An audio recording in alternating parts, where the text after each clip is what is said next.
Está com o Marcos Alan Ferreira, que é professor de estudos da paz e conflitos na UFPB. Professor, queria agradecer bastante a sua participação e antes de fazer essa primeira pergunta, também contextualizar o risco que a gente está enfrentando aqui. A gente acabou de ver um princípio hoje de conflito ou de troca de violências novamente na fronteira do Líbano, né? A gente acompanhou isso durante essa edição, o Hezbollah lançando mísseis para o lado de Israel, ataques ali perto da fronteira. Há esse temor de que o Hezbollah acabe sendo trazido para esse conflito também. Sei que o senhor é especialista em Irã.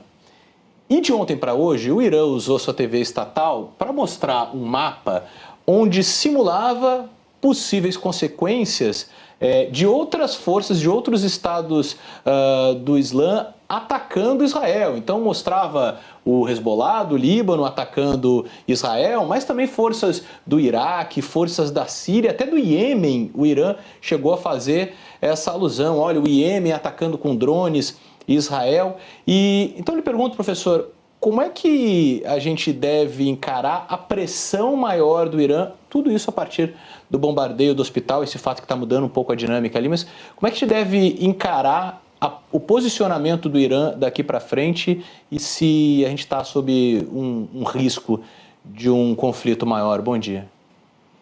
Bom dia, Tiago. Bom dia, Mônica. Um prazer estar aqui com vocês hoje nesta manhã.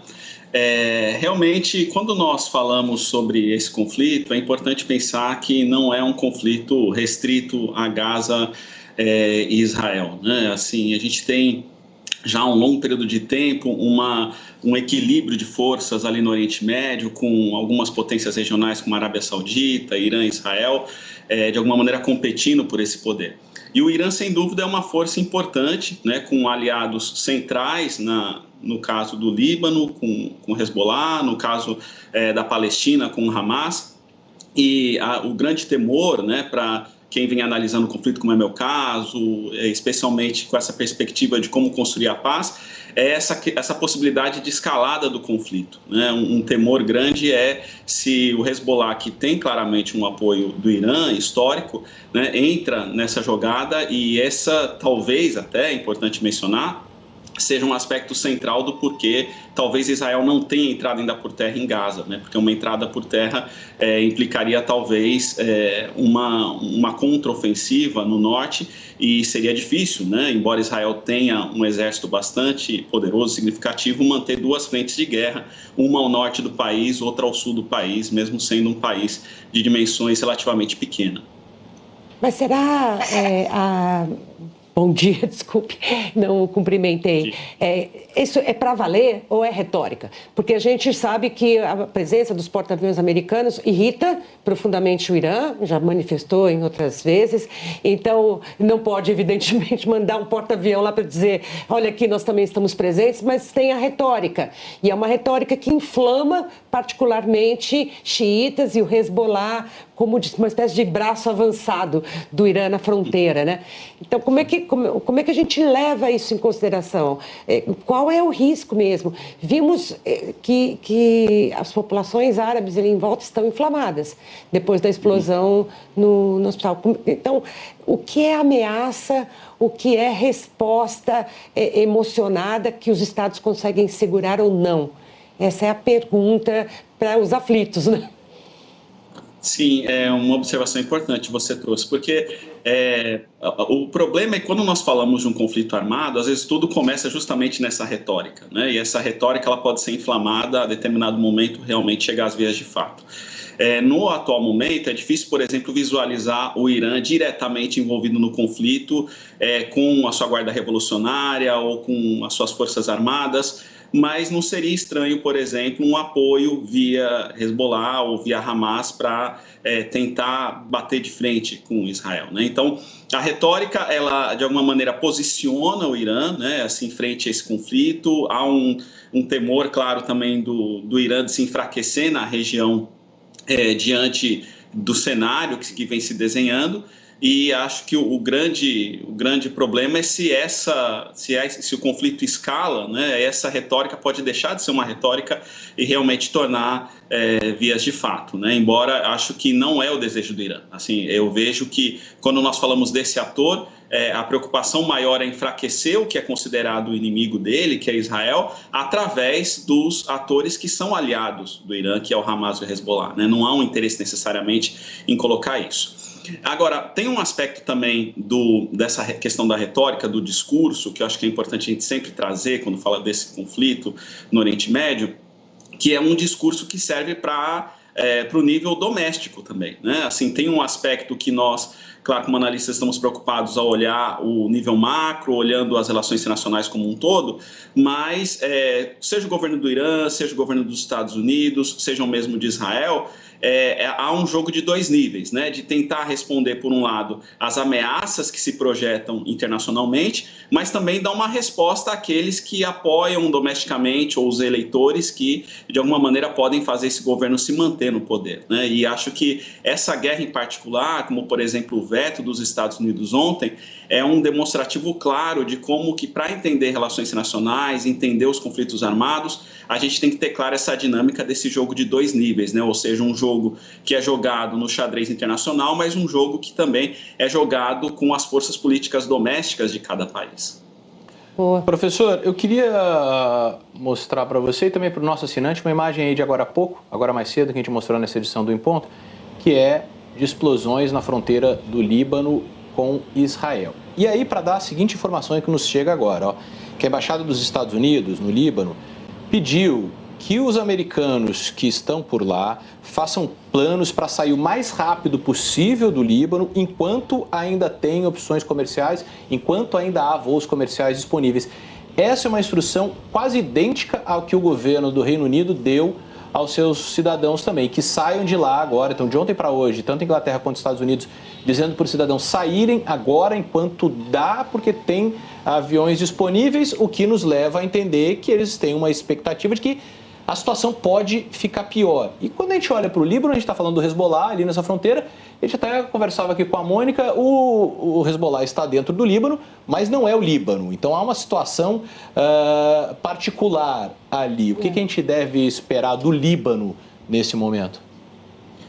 O Líbano ele tem um problema histórico que é uma divisão política marcante desde a sua própria fundação, né, entre os grupos xiitas, sunitas e os cristãos, e também a população drusa, enfim, a Armênia também, né? Então, a configuração política do Líbano é muito complexa com esses vários grupos étnicos e religiosos.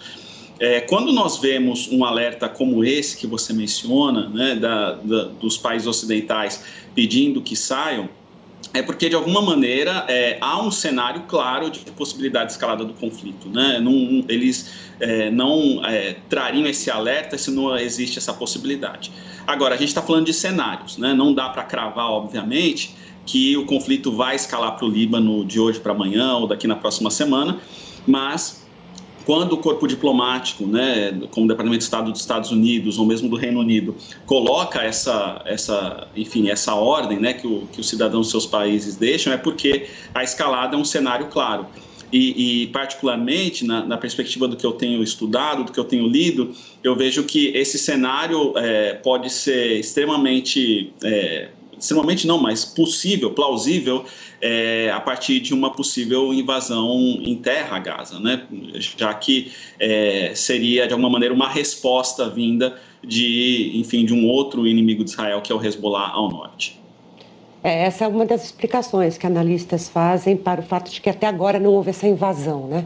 Há várias ponderações, mas o temor de que o Hezbollah reaja de uma maneira muito violenta e isso faz com que Israel tenha duas frentes de combate intensas, pode estar segurando a decisão de invadir. Lógico, também a dificuldade de inteligência, de localizar reféns e fazer essa entrada eficiente. Mas acho que você, Marcos, nos dá essa visão da instabilidade e da volatilidade da situação nessa região. Muito obrigada. Historicamente, deixa eu só fazer aproveitar para fazer mais uma perguntinha, porque ainda para ficar sobre isso, porque quando a gente olha para essa dúvida se o Hezbollah entraria nesse conflito, mas historicamente o Hezbollah nunca apoiou o Hamas, apesar de defenderem às vezes alguns ideais, nunca se levantou para ajudar o Hamas. Mas ainda para emendar uma pergunta um pouco diferente sobre isso, eu queria sua avaliação sobre o que a gente viu da Rússia de ontem para hoje. Porque com essa chegada dos porta-aviões americanos, ali a Rússia de ontem para hoje também disse, olha, a gente vamos começar a usar caças para patrulhar essa área, caças que poderiam atingir os navios americanos. Putin disse não é uma ameaça, mas foi uma ameaça. E aí, Rússia e Irã têm uma maior proximidade, inclusive o Irã ajuda a Rússia com armamentos na guerra na Ucrânia. Ampliando um pouco a história, a Rússia pode ser um jogador nessa discussão, nesse momento? Eu vejo esse movimento da Rússia como uma tentativa de marcar posição ali no Oriente Médio, né? Nós temos visto essa presença russa no Oriente Médio, especialmente com o conflito na Síria, que vem desde 2011, né? Um conflito que, enfim, já infelizmente gerou milhares de mortes e já é claro, sabido, né, de que a Rússia é um aliado importante da Síria, inclusive também com posições estratégicas importantes, como, por exemplo, a cooperação no porto de Tartus, né, que é um dos portos principais da Síria. Então, essa retórica e esse posicionamento russo, eu vejo mais como uma tentativa de colocar a sua posição, já que para a Rússia seria muito dificultoso entrar, né, em mais uma frente de conflito, já que, como sabemos, a Ucrânia tem sido a principal preocupação, né? Então, diante de todo o cenário que se desenha ali, e sendo uma potência militar inegável, né, no âmbito global, a Rússia, ela, enfim, dispõe desses armamentos para tentar mostrar que, olha, nós também temos interesse aqui na região e não aceitaremos que os nossos interesses, especialmente na Síria, sejam desafiados por outras potências globais. Não à toa, a guerra sempre é comparada analogicamente, né, com o jogo de xadrez, né? Porque você olha todas as peças, você imagine que movimentos são, mas não sabe dizer, olhando apenas para o tabuleiro, quem tem poder de fogo e quem tem a jogada secreta que vai resolver a situação. Então, mais um jogador, como você disse, está ali em volta do tabuleiro, olhando a movimentação toda. Bom, agora obrigado, sim, professor. vou agradecer bastante, foi bem esclarecedor. Marcos, obrigada pela sua participação no Em Ponto. Eu que agradeço, um bom dia. Um bom trabalho.